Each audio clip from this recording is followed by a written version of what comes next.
Hi everyone, we're at our last problem, exercise 8-20. It's another schedule of cash payments like the one we did in 8-19. It covers 3 months, January, February, and March. Here's the problem here. They're telling us is that it's planning its cash payments for operations for the first quarter. The accrued expenses payable balance is $15,000 and the budgeted expenses for the next 3 months are as follows.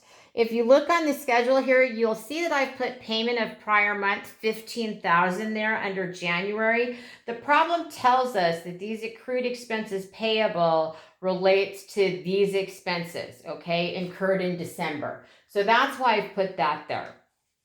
So they tell us also that our operating expenses include $3,000 of monthly depreciation, which we're going to have to subtract as non-cash, and $500 of monthly insurance expense that was prepaid on May 1st.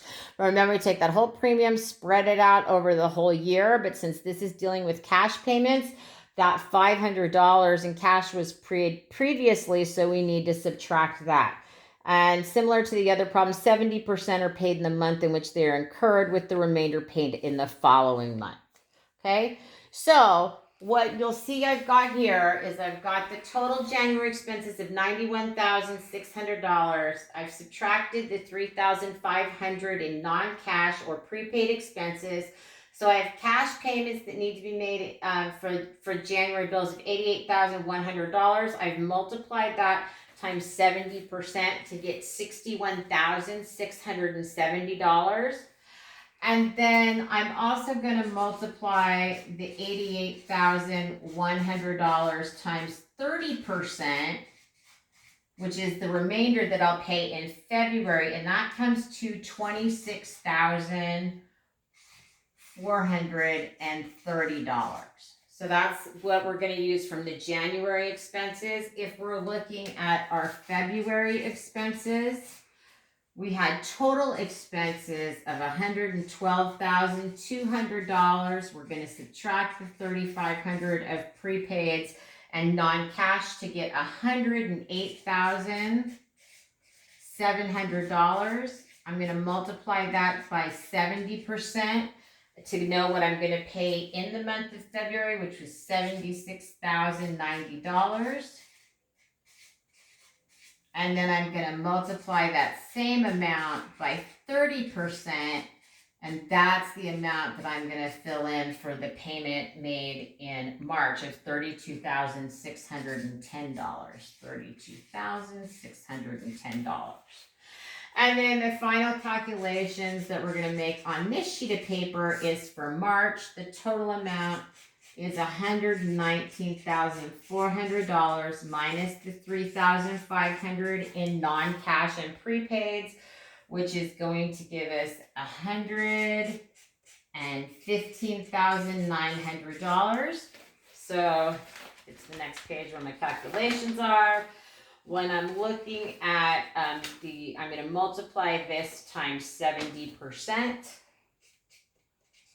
And I'm going to pay that amount. It's going to be $81,130 that I need to pay in March. And I'm not going to calculate the other 30% because I'm going to use that on the next month, the next quarterly schedule.